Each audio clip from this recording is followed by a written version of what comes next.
This is a test. This is a test. Testing. 1, 2, 3. Ayan. Ay, Oh, okay. Naka-live na rin siya sa Facebook. Sa YouTube, hindi pa rin. Silipin ko. It's there. Yan, okay. May delay lang kay YouTube. Konti. Mga 30 seconds bago mag-appear yung chat. May transcript na rin. Live like, subtitles. I see subtitles also. Delayed lang. Delay talaga yung stream as in 30 seconds. Ganun. It's, Parang may mga echo talaga, no? it's default. Maybe, kailangan i-mute yung, like Yung Facebook and the YouTube. Parang Sa atin, Yeah. So,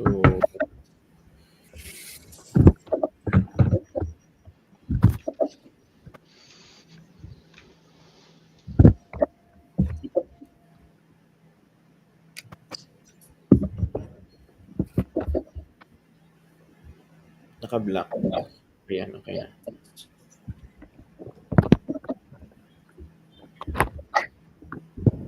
Nagtatype po ba kayo sa chat?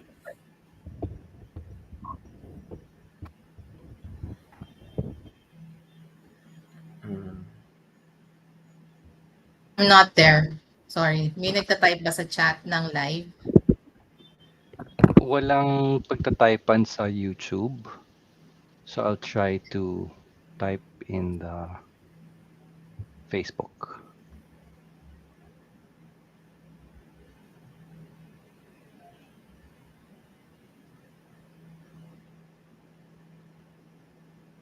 Si Curse, ayan na. Oo nga, walang pagtatype. Yeah, So regardless of where they type it in, papasok dito, makikita natin. Papasok po ako.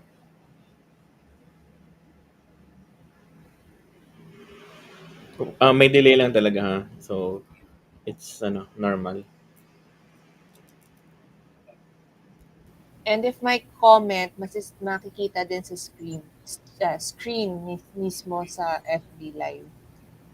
Galing naman ito. Okay guys, so I'll start later at 8 o'clock. So I'll just go welcome everyone to Business Nightcap. This is the premiere episode, and tonight our conversation is entitled Breaking the Silence, Understanding Resenteeism and its Impact on Workplace Culture. And then I'll start introducing everyone or asking everyone to introduce themselves. So mag 30 second. 30 seconds lang. tayo, yes. Mag 30 second tayo intro. I am so disappointed.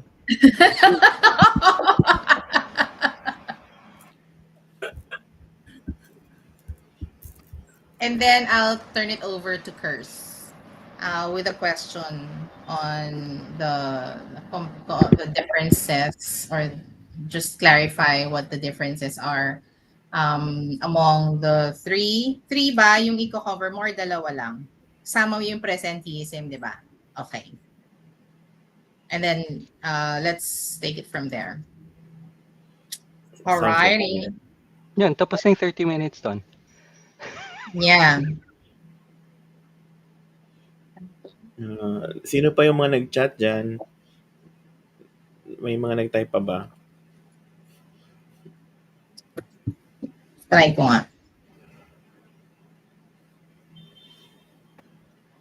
Lumabas ba sa LinkedIn ko? Meron ako sa LinkedIn Live.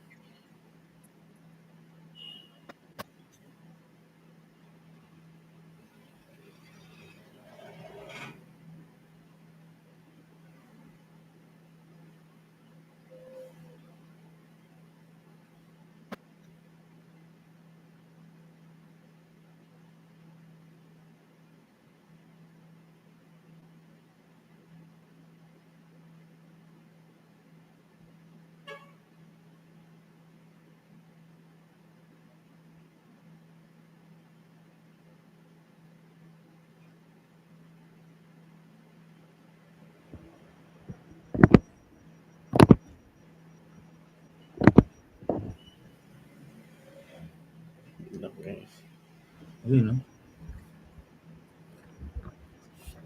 Thanks, Jeff. You're welcome. Shout. Yeah. Ibang Jeff. One Ibang pala. Jeff pala yun. Yes, pala. So, ah, okay. Pwede pala yan. Hindi na ako mag-chat overlay. Diretso na lang dito. Okay na yan.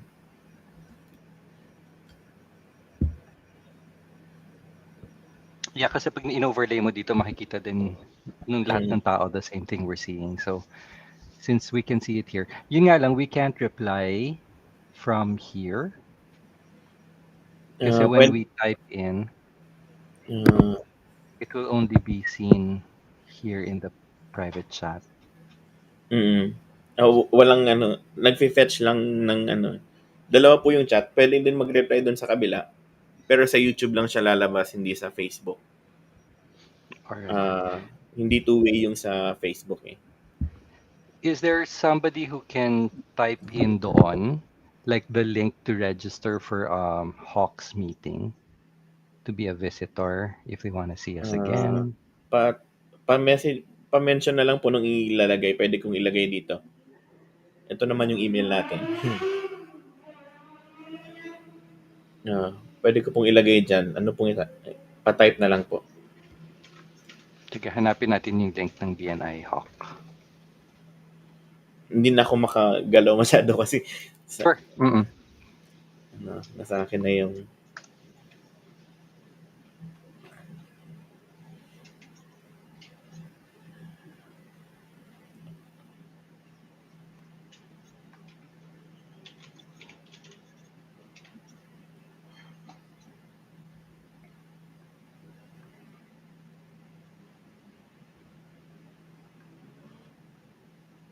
okay, we have 15 minutes. Walang comment section sa YouTube, sabi. Okay. Lumalabas pala lahat ng comments dun sa live, no? I mean, dun sa screen. Tuwing may nagko-comment. Tama ba? Nasa akin po yung trigger. Okay. So, pwedeng hindi ipakita. Alright. Just in case may sabihing nasty about Awi. Pwedeng hindi ipakita. Mga career suicide, ganyan. Yes. Sabi to, Awi na to, kilala ko to ah.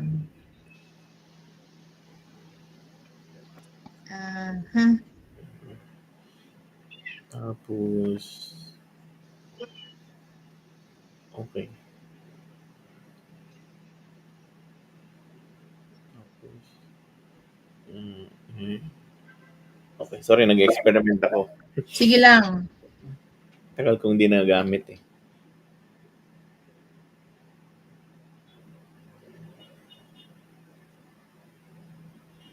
Background sound. Saan nga yung sound kong isa? Yeah, eventually magpagawa tayo ng anong tawag doon? Basta yung Parang sound. stinger. Stinger, yeah. Tingnan ko kung maka-pull out ako ng default, pang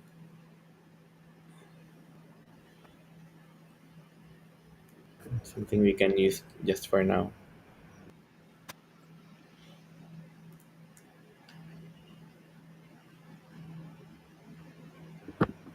Where is kaya na kaya, no?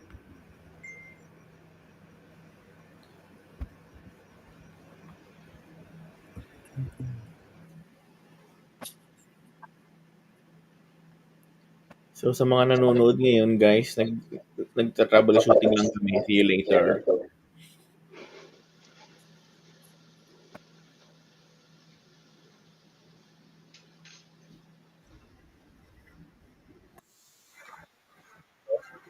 Narinig niyo ba?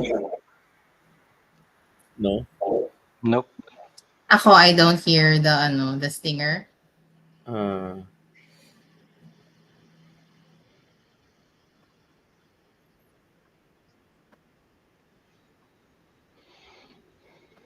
cannot hear, no? No.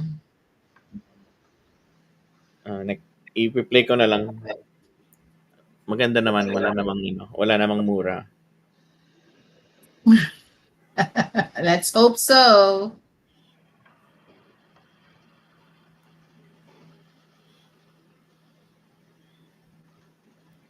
Saan mo maglalagay ng sound? Tungkol na.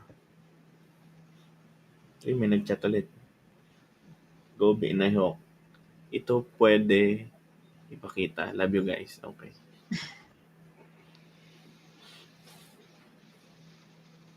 Question mark ba talaga yan, Jeff? Or exclamation point? It's an order. Depende daw sa strength ni Jeff. Pag command yan, exclamation point yun. On the contrary, ang mga tao with command, hindi gumagamit ng exclamation point. Makuha ka sa Period. tingin. Oo. Period lang yan, tapos titingin That sa'yo. wasn't a Command. Yung fiancé ko, command. So, gumagamit ba siya ng exclamation point? Hindi ko man nakikita. Effective siya. Coach, anong caption nitong i-share? Siguro reach out to us. Sige, gawan ko lang shorter na link. Oo. It's actually our Facebook post. Kasi yung regional website, hindi ko mahanap si Hawk para makakuha sila ng link to, para ma-invite sila sa sa chapter. Okay. I'm still gonna look for one.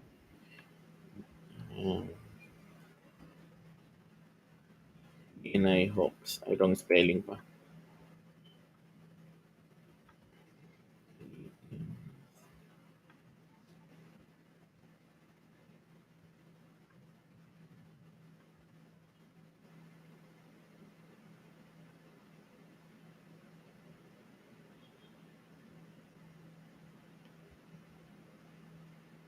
Tapos sa BNIPH, walang Manila CBD?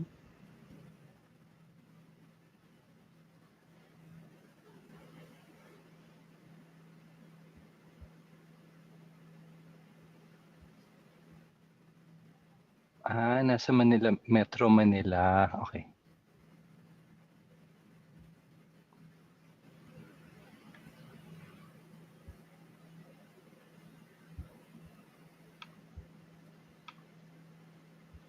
Okay. Eto na lang, Coach. Okay lang ba ito?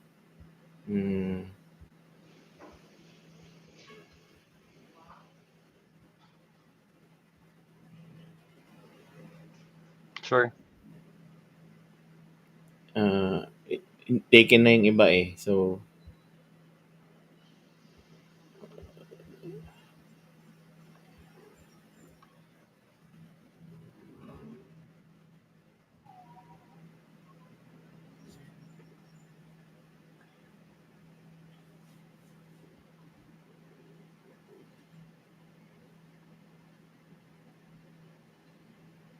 okay.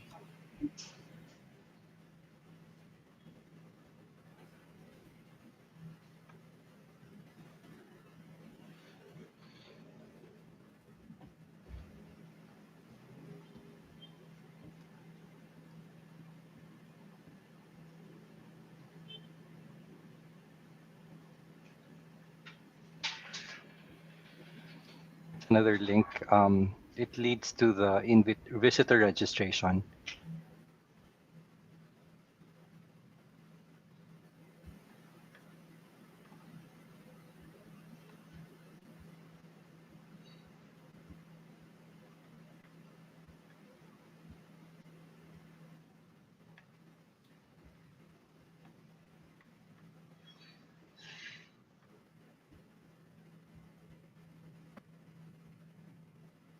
How many people are with us now, dudes? Sorry, hindi ko makita. Hindi natin makikita. Okay. It's fine. Para mga 900 daw. Oh my gosh, ang konti lang. Yun nga, I'm really sorry, hindi natin na-boost masyado. Yeah, oo. Oo, nagtanungan pa tayo ng topic kamakailan lang.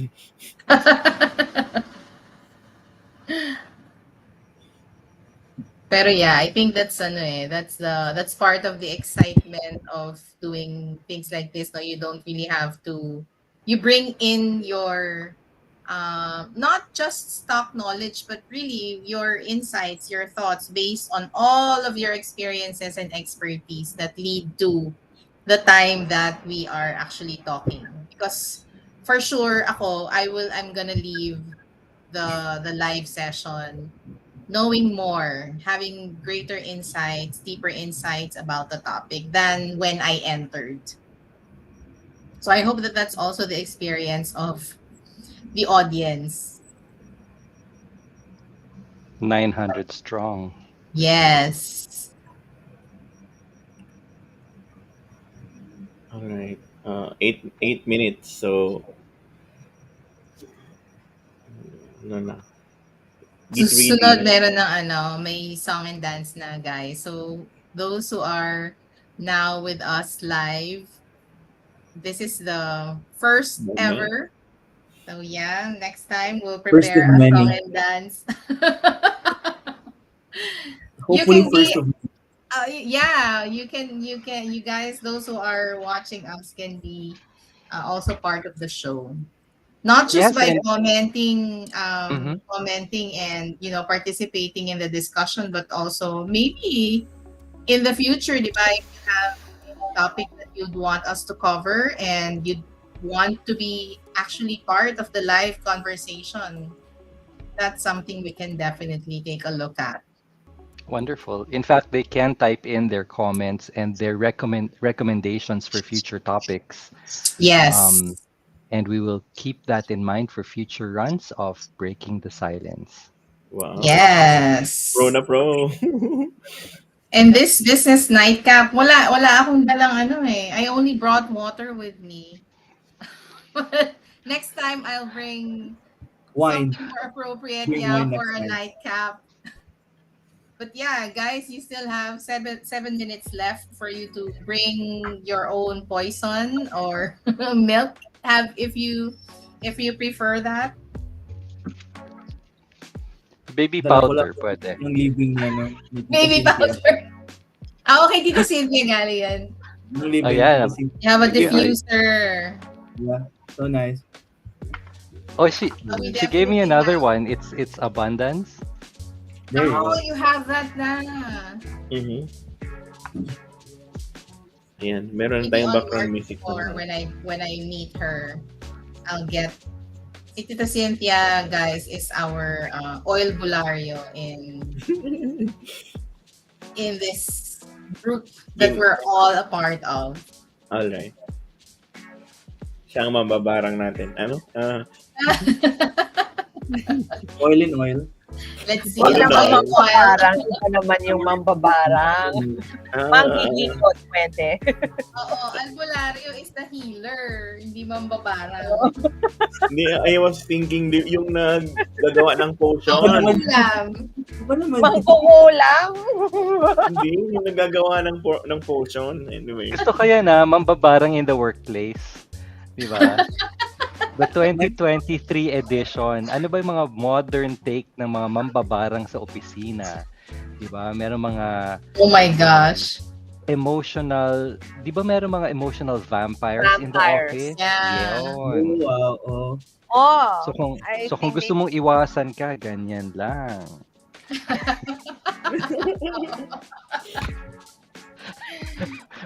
Para You're naging talk show to interested, for Cynthia, no? yeah, this is like a live selling event. But guys, this is not a live selling. It could be. Mm. We're pretty flexible here. Chat lang kayo ng mine. Itong is abundance oil. It is a special concoction of Cynthia Ong. Maganda yan with the diffuser ni Tita Cynthia. I know. Diba? Kompleto. Susunod nga, let's invite Tita Cynthia to talk about how we can best make use of what's abundant around us. Ang susunod ng And that's ipopromote niya daw ay chicken natural. oil. Natural remedies. Yeah, chicken oil Guys, naman type after. in the chat box if you're interested to have We're that excited as for our your next chicken topic. oil, Tita Cynthia. Kinakagit niya na yung dila niya, guys. Wala siyang kinalaman dito. Well, hopefully she's here. Dapat lang Baka may Tita kinalaman Cynthia sa ka. Baka may Sige, kinalaman. Tita Cynthia, pakigalawang baso. Pakigalawang baso. Let us know if you're here. Recent oils lang. Sa workplace. We don't know. Ayan. Naririnig ko na yung sound. Maganda yung sound natin. Very loungy. Diba? Yeah. Actually, yun yung title, lounge. Ay, Very appropriate. At least, Parang gamit na gamit ni Curse ang kanyang empathy talent. Ha? Nalaman niya kung ano yung Diba? title ng Oh. track. Galing. Ayan, si Coach Apa sa susunod, you're going to talk about talent. Since nabanggit mo na rin lang. And I'm sure today, well, I hope we can hear from you ano yung lens that you have here, the lens that to which you look through which you look about on this topic. Yep. Ano bang take ng strengths dito, or kahit hindi mo na strengths, kahit talent lang on Resenteeism? indeed. And that's an entire segment, no? How do you distinguish a talent from a strength? That's But yeah, right. gagawin natin capsulize today, so maiintindihan ng mga tao how they can not just understand resenteeism, but first identify that it's really happening, and then how to prevent that. Very exciting tong topic na to. I don't think we can squeeze everything in just 30 minutes. So for people who are already here and you'd like to hear more, you can always get in touch with us at BNI Hawks. So just to let you know, we meet every week, and you won't get tired of these people. So we will be posting the link for you to join a meeting in the future. And let's hope that you can join us. Kasi as usual, mabibitin talaga kayo sa meeting na ito. Super. I think if there's one thing that's for sure, it's gonna be that we will end up feeling like, I want to know more, or I wanted to say something. I wanted to say something more. I have more questions. But there's an opportunity to actually ask your questions, an opportunity to share your thoughts about what we said here during this live session, or if right now you already have some questions in your mind about the topic that we'll be covering, just put them in the chat box. Yeah, shout out to Jeff Mariano. I'm sure madami kang tanong. Just type it in. And Yes. kung sakaling napilit mo ang mga team mo na sumama sa'yo, then they can also chat. Shout out. Yeah, yung mga business owners dito, you might want to invite your managers, the managers who are in your team, your HR leaders. Just have them join. Also join in the conversation. Yeah. All right, we'll be starting in a minute. Can we wait for Kai kaya, or can we continue lang? Yeah, let's just go and see who else will join. All right. So, paano tayo mag-transition in? Official na start. I'll just say hello, everyone. May proof of attendance now. Yes. All right. So, sige, tatahimik tayo ng 60 seconds. Okay. Maglalabas ako ng countdown. All right. Tapos maglalabas ako ng poster. Tapos, gano'n na lang. Grabe behind the scenes namin. Kita lahat na. Ganito kami ka-transparent, guys. Sige, just put us back into the backstage. All right. See you in a bit.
Welcome everyone to Business Nightcap. This is the premiere episode, and tonight our conversation is entitled Breaking the Silence: Understanding Resenteeism and Its Impact on Workplace Culture.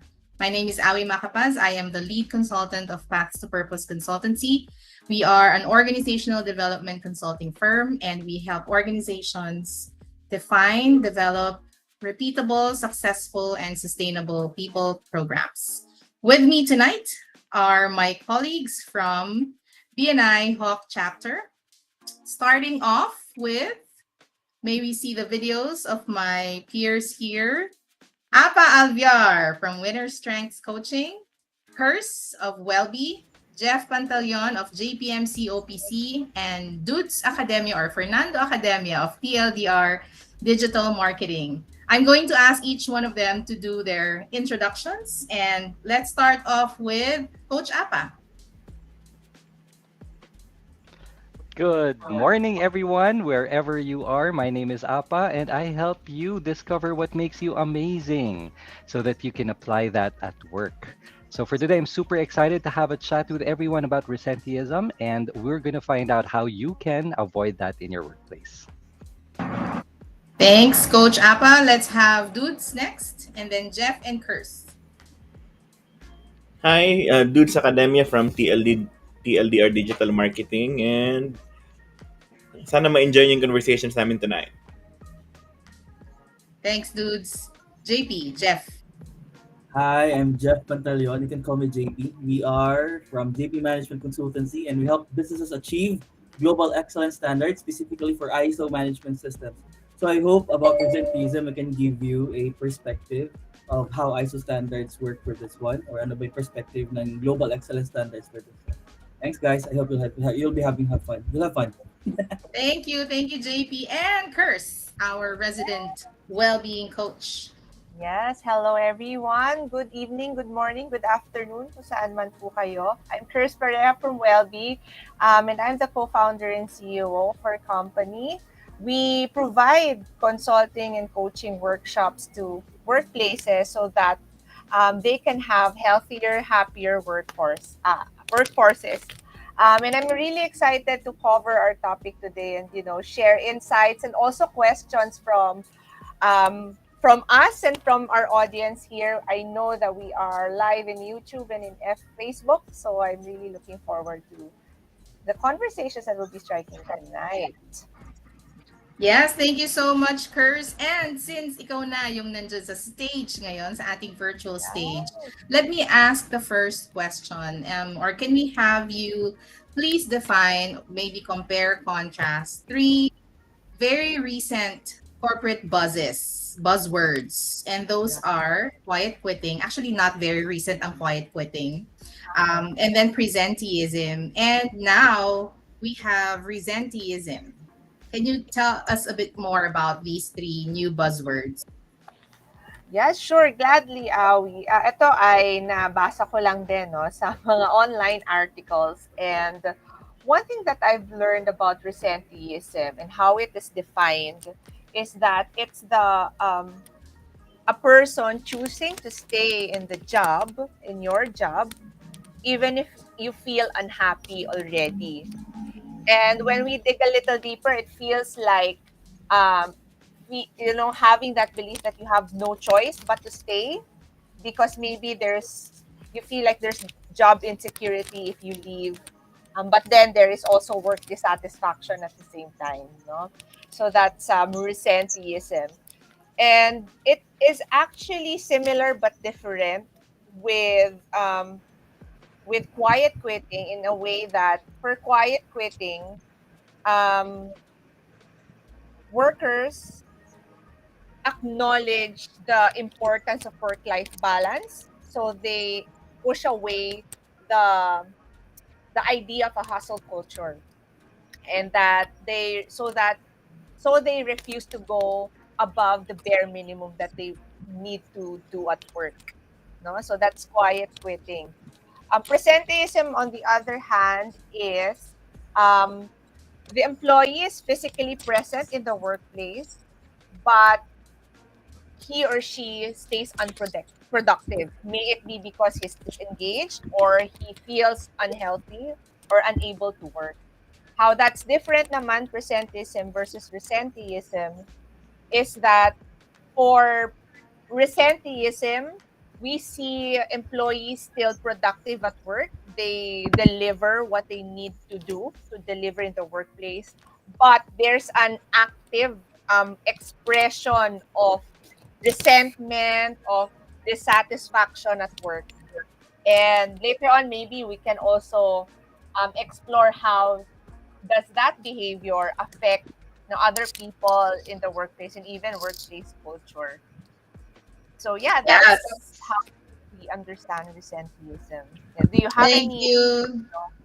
thoughts around that? We or Yeah, thank you so much, Kurs. That's really helpful for us to have a baseline understanding or an aligned understanding as to what these three terms, buzzwords, mean. If there are any other meanings to those three terms from the audience, please chat them or put them in the chat box. But before we move on, I'd like to welcome our one of our peers, Kai Ramirez. May we ask of the employee? May we ask you to tell us a bit about yourself? Yeah, I'm sorry I wasn't able, but yeah, my name is Kai. I the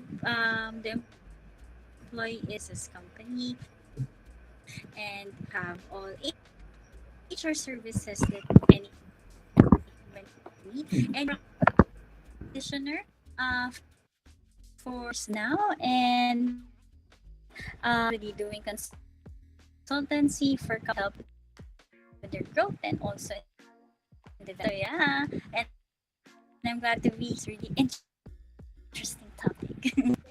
Thank you so much, Kai. We caught some of that. So if I can just give in a notch, kasi medyo choppy yung line mo. So maybe, yeah, you could try using headphones. Yeah. And si Kai offers, her company offers HR consultancy services. If you have, and if you're still just putting up your HR or your HR team, they're the team to go to. They can help you with that. If you have strategic recruitment requirements, then you can also go to Kai and other HR services. All right. So earlier, Curse did for us a huge favor of comparing, contrasting the three buzzwords: quiet quitting, presenteeism, and resenteeism. The topic that we're going to focus on today is resenteeism. Now, JP, I know that you are a consultant for ISO. So there are standards, right? So how does resenteeism actually affect a company's ability to not just set standards, but actually sustain those standards in their organization, in their operations? All right. Thank you, Awi. Thank you for that. Good evening, guys. Siguro just it's not just the global excellence standards, it's just global standards. No? Let me just put it in a process perspective lang muna. What is presenteeism in a process perspective? Um, when you say about presenteeism, kasi it's hating your job, but don't think you can find a better one. So you'll just do what's bare minimum sa inyo. No? So in a process perspective kasi, when you say bare minimum, more likely in a short term, we'll look at it in a short term and long term perspective. In a short term perspective, it's actually good.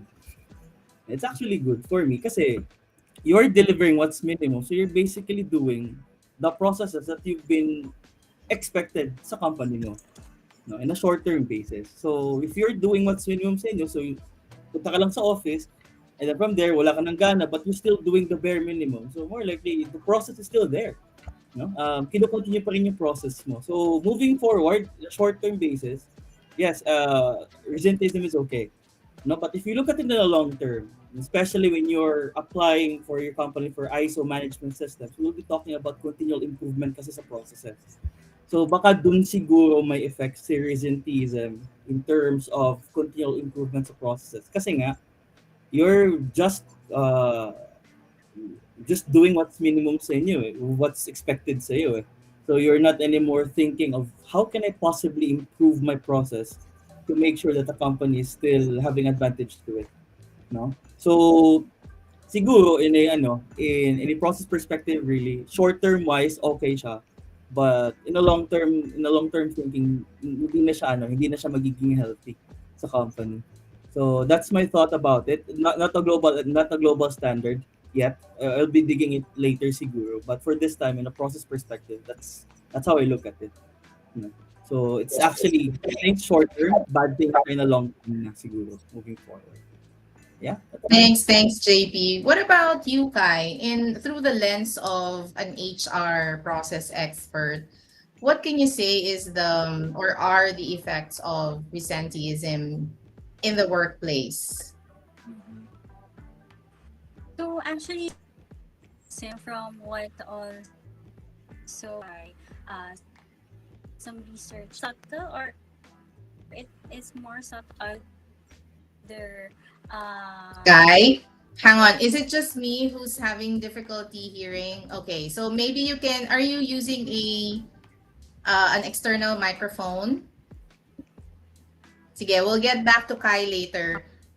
Maybe we can ask wait, Coach Apa. Coach Apa, it's you are the coach of winners, a winner strengths coach. Uh, how is it? What does what?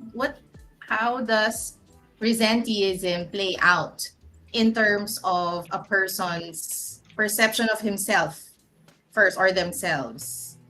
I think, Awi, thank you for that question. There is a lot of, I would say, anxiety for somebody in an organization that's going through a lot of changes. We've gone through the pandemic, so there's a lot of insecurity about the job. So you don't know until when you're going to have that job.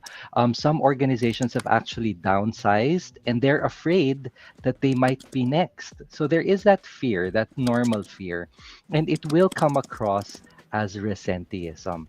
I think what we need to do is to spot resenteeism before it really escalates into a big problem. And that has a lot to do with you being a manager.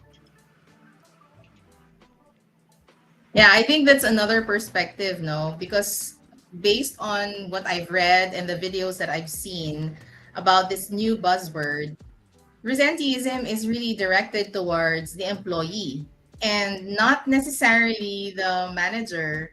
But if you look at it, why is there resenteeism? Right? That should be the question and not why you're being resentful as an employee. So Yeah, what do you considering do? that, uh-huh. Sorry, just to add to Yeah, it, like yeah, please. presenteeism is normally like just a passive performative condition. Resenteeism is actually very active, and its Yes. very definition can be very destructive. So kailangan natin bantayan to, guys, in our workplaces, no? Hindi lang siya presenteeism na they just feel that way. This one, they're really not just intending, um talagang they do steps either to sit in the office and do nothing, to build the relationships. So nakakatakot if we're not able to handle resenteeism in our workplace. Awi, if I can also Yes, like yes, Chris. quickly interject, just a quick context then in the in the context of COVID-19, we can see parang how nag-evolve itong resenteeism, no? So if we remember at the first onset of the pandemic, nagkaroon ng term buzzword na great resignation wherein a lot of people have resigned from their work, right? So, ang nangyari doon, yung mga naiwan sa mga companies, they were left with a lot of work na kailangan nilang saluhin. And because of that, let's say, overload of work na natira, that's when the rise of the quiet quitting buzzword arise. Parang, we feel overloaded. We have to have a work-life balance. Going on here. We can't perform anymore. I'm so tired. So, mga ganyan. So, that's when quiet quitting came in. And it just took a step, forward pa because we feel that I'm overloaded and also undervalued. I feel in the amount of work that I've given to the company, I don't feel valued enough. There's no raise in salary maybe, or walang benefits, access to benefits still. And that's when I feel like nandun yung tipping point from quiet quitting to resenteeism, where you actively already show how you feel. So that maybe offering that as a context also in the uh, picture of the pandemic, how resenteeism came to be. If Yeah, I that think it's makes very helpful to zoom out of what's happening and not just focus on the employees who are experiencing resenteeism. Kai, are you ready now? Is this better? Can you guys Yes, finally we hear can me? hear your Great. beautiful voice.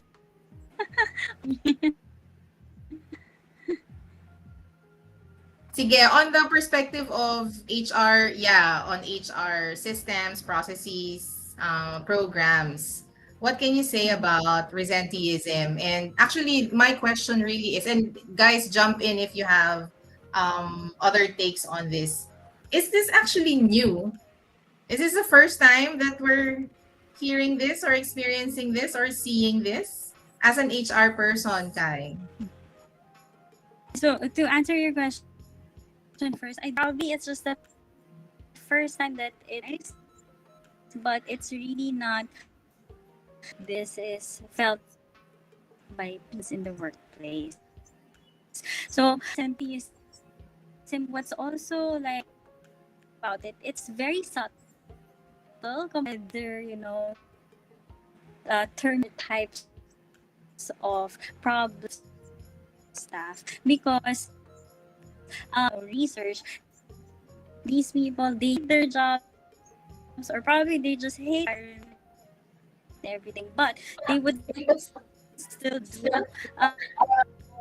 what you guys hear. I see you guys. I'm not So we're sure what's wrong skipping, with yeah, we're audio. skipping parts of what you're saying. Nasasayangan ako because I really want to hear your answer, Kai. Oh my god. Wait, I'm not sure. Hello, hello. Is this Yeah, that's fine, better? but yeah, but somehow we skipped some parts of what you're saying. So, well, I'll circle back again. Okay. We'll definitely Yeah, yeah, want yeah. to So, hear back from you. okay, okay. Sige, let's have dudes digital marketing. And actually my question really is, and guys, if you have any questions for that might be relevant to employee branding or employment branding, not employee branding, employment branding. Now, with the rise of incidents or this phenomenon, I don't know if this is already a phenomenon because this was just really a buzzword that was announced or used at a convention, and people have picked up on it.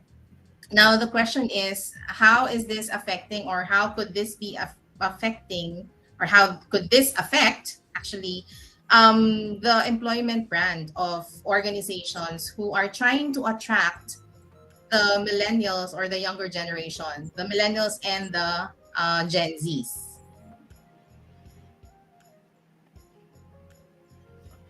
Indeed. Pero yeah, when they use the digital marketing discipline para ma-counter yung ganitong perspective na people are Mhm. they are leaving in droves because or they're not very happy and they're actually using their voice to express their dissatisfaction in the workplace. Um, in terms of digital marketing kasi, authenticity plays a big role now. Yeah. People are more open. I mean, people would prefer um, rough, very straightforward videos or content than scripted ones with all the fancy footage taken, scripted, and Oo. staged, ganyan. So, uh, reality is magre-reflect din naman sa sentiments on social media, That's depending true. on their accounts, whatever the employees are feeling. But what can be learned from there is seldom do we pick those up. and consider them as valid sentiments, no? If we sure we track the likes, the sad faces, the exciting emojis and whatnot, but we rarely consider them because uh, ano naman to, employee naman to. So anyway, that can be a factor. Also, uh, I've spoken with a lot of foreign clients as well. So I think we can observe na at least in the Philippine context, we are still in love with the top-down approach. Whoever is older, whoever is up there, should have the most insight, parang ganyan. And it's about now that social media has become a good equalizer for people to voice out their concerns. Some people feel empowered also to do the same inside their work. So it's about time they feel, oh, okay, I cannot tolerate, or I mean, I also have my voice that I can voice out on social media. Why not do it at work? And perhaps that would be even helpful. So maliban sa um, there's a platform online that they can already mention. Marami din kasing you might see badges, a great place to work, ganyan.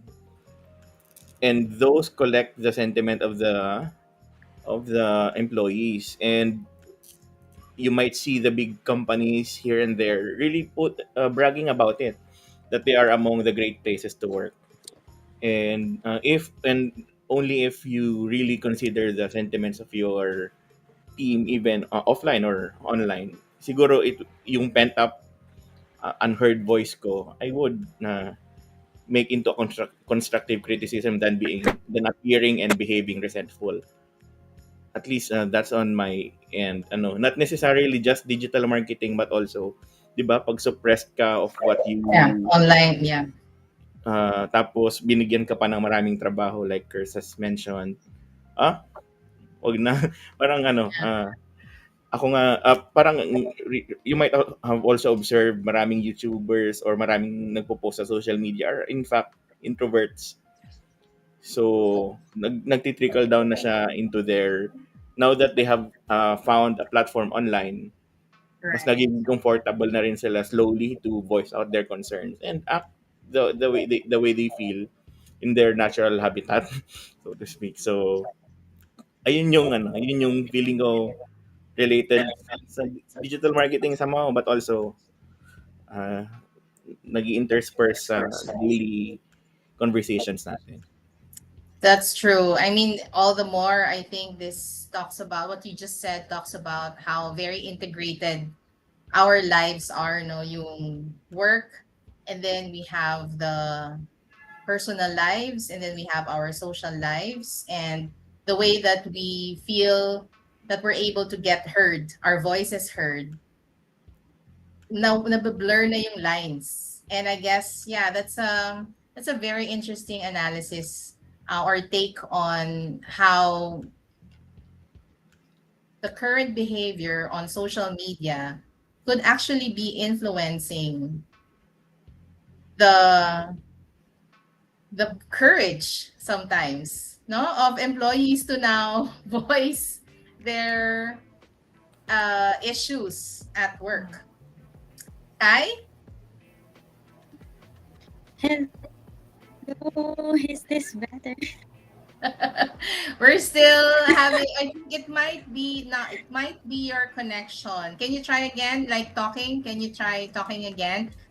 We'll dedicate 4 minutes for you. Hello, hello. Oh my gosh. Hello, hello. I hope this is better. First time this happened, but anyway.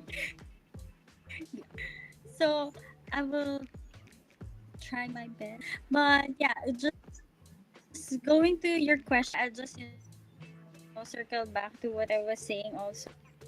It's the first time that we expect the workplace, but it's just more highlighted now after the pandemic.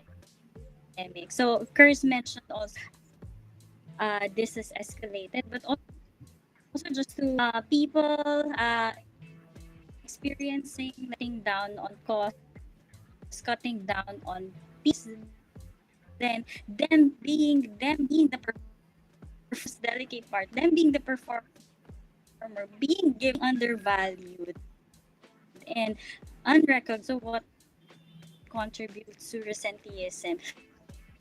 Thing is, sometimes your top performer resent their work always, and it is actually subtler the other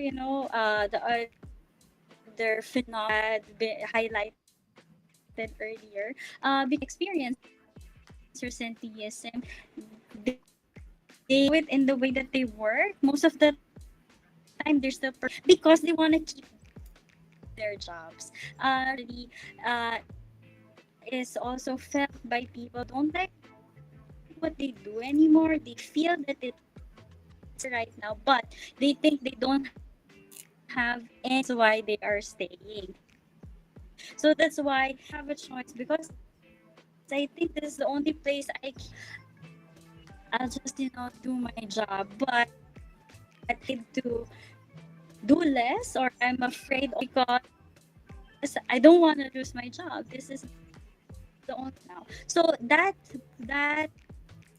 creates resenteeism, and it's very difficult to see or to differs differs Kai? response even.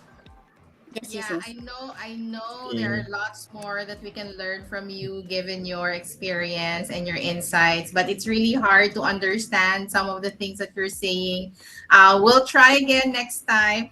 We only Mm. have 2 minutes left. Okay, so let's have this is again, this is the first of many sessions that we're going to have like this. And Kai, if you don't mind, you can type in your insights on the chat box, and then we'll just capture that so that everybody can benefit from that, from you, coming from you, from your experience. All right, maybe just quickly, last couple of words from everybody on, or anyone who would like to say some more about resenteeism and what people can do in order to address that, either as a manager or as an individual currently experiencing resenteeism. Would like to start? Hers? Okay. Sabi ko, sana ikaw na lang, Awi. But yeah, so resenteeism, if it really persists, it can affect the well-being of the employees. Now imagine how that can lead to a toxic workplace, that kind of behavior. So what I really want to encourage is to practice psychological safety, especially when getting feedback, no? Psychological safety of leaders to their employees, when getting feedback about how they are in the company, what do they need from the company, how can they contribute more to the company, and what I love about practicing psychological safety is that it comes from the perspective of curiosity instead of judgment. So maybe that's one thing that I want to encourage, especially employers, to practice in their workplace. I love that, curiosity versus judgment. And this is the top of our half hour. Thank you so much, guys, for your insights. I definitely learned a lot from the exchange here. And I hope those who are on our live session and those who will be watching the recording can still write their or type in their questions and have this as a live document for us to be able to, or live content for us to be able to continue to exchange ideas on how we can address presenteeism in the workplace. For now, bye everybody. You have a great evening. This is Business Nightcap signing off for today. Bye. Bye, guys. Bye, Join guys. us in the next meeting.